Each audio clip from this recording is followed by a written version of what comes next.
ধন্যবাদ। বিগত প্রায় 5 থেকে 7 দিন যাবৎ চট্টগ্রাম এবং গত পরশু দিন যে পাবনার ঈশ্বরদী সরকারি কলেজে যে ঘটনাগুলো ঘটেছে তার ধারাবাহিকতায় বাংলাদেশ জাতীয় ছাত্রদল সিদ্ধান্ত নিয়েছে যে আমরা বিগত 5 আগস্ট পরবর্তী সময়ে প্রায় 2 বছর হয়ে গেল আমরা যে সম্প্রীতিমূলক ক্যাম্পাস ছাত্র রাজনীতি চালু রেখেছিলাম সেগুলোতে সাময়িক বিঘ্ন ঘটেছে।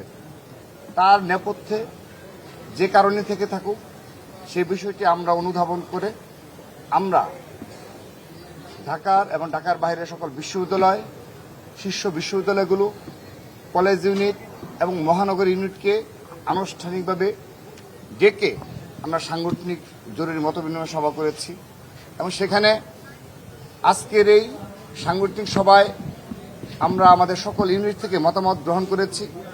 সেই মতামত এবং নির্দেশনা প্রদান করেছি। যে মতামতগুলো উঠে এসেছে সবাই এক বাক্যে সবাই যে বলেছে যে ক্যাম্পাসগুলোতে মূল সমস্যা হচ্ছে যে একটি গুপ্ত সংগঠন যে গুপ্ত রাজনীতি চালু রেখেছে, যেখানে আমরা অধিকাংশ ক্যাম্পাসে জানতে পারলাম কোনো জায়গায় 2 সদস্য বিশিষ্ট কমিটি, কোনো জায়গায় 5 সদস্য বিশিষ্ট কমিটি, কিন্তু 1.5 বছর যাবৎ এখানে মব হয়েছে। তাহলে এই মবগুলো কারা করলো? তো তারা সাধারণ শিক্ষার্থীর নামে এই মবগুলো করেছে এবং সেখানে ঐক্যবদ্ধভাবে 15 থেকে 20 জনের একটা ঐক্যবদ্ধ গ্রুপ এই মবগুলো করেছে এবং নানাবিধভাবে ছাত্রদলকে হেনস্থা করা, তারা যেন ক্যাম্পাস থেকে বিতাড়িত হয় কিংবা সাধারণ রিয়েল যারা জেনারেল স্টুডেন্ট তাদের সাথে যেন একটা বিভেদ তৈরি হয়, সে ধরনের কাজের জন্য যা করার প্রয়োজন সে ধরনের মব এবং পরিস্থিতি ক্রিয়েট করা হয়েছে ক্যাম্পাসগুলোতে। সে কারণে সকল শিক্ষা প্রতিষ্ঠান থেকে আমাদের দাবি এসেছে যে গুপ্ত রাজনীতি যদি বাংলাদেশে চলমান থাকে তাহলে এই সংকট নিরসন হবে না।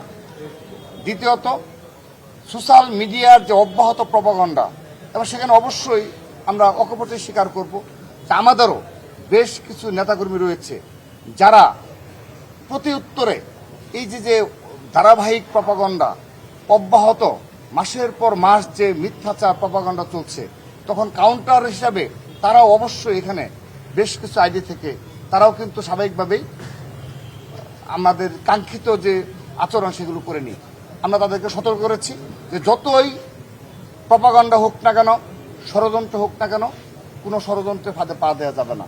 তো আমরা এটিও আজকে নির্দেশনা দিয়েছি, কিন্তু আমাদের আজকের এই সাংগঠনিক সভায় এই বিষয়টি উঠে এসেছে যে সোশ্যাল মিডিয়ায় যেন এই ধরনের গুপ্ত সদস্যদের তৎপরতা বন্ধ করা হয়, সেজন্য ব্যবস্থা নিতে হবে। তা না হলে এই ধরনের ভুয়া ফটোকার্ড শতবার ছড়িয়ে দিয়ে পরিকল্পিতভাবে বাংলাদেশকে এবং ক্যাম্পাসকে অস্থিতিশীল করা হবে বলে তারা শঙ্কিত সন্দেহ প্রকাশ করেছে।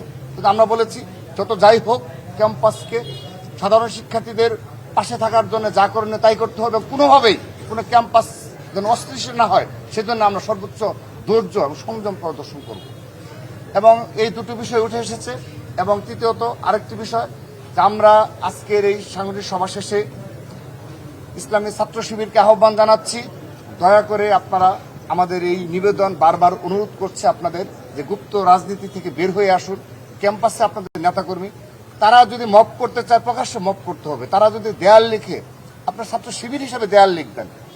আপনারা যদি সোশ্যাল মিডিয়ায় কোনো ক্যাম্পাসে ছাত্র দলের গঠনমূলক সমালোচনা হোক কিংবা অহেতুক সমালোচনা হোক করবেন, সেটাও আপনি আপনার সদস্য অনুযায়ী করুন। কিন্তু এগুলো না করে আপনারা গুপ্ত অবস্থায় যা ইচ্ছে তাই বলে যাবেন, যেভাবে ইচ্ছে ঐক্যবদ্ধভাবে মব করবেন, তারপর সোশ্যাল মিডিয়া প্রপাগান্ডা ছড়িয়ে একটি অস্থিতিশীল ক্যাম্পাস তৈরি করবেন। দয়া করে এই প্রক্রিয়া থেকে বের হয়ে আসুন। আপনাদেরও কোনো লাভ হবে না, আপনাদেরও অনেক ভবিষ্যতে এই কারণে আপনাদের অনেক বড় ধরনের ক্ষতির সম্মুখীন হতে হবে। কারণ ইতিহাস থেকে দায় আপনারা কখনো পাবেন না।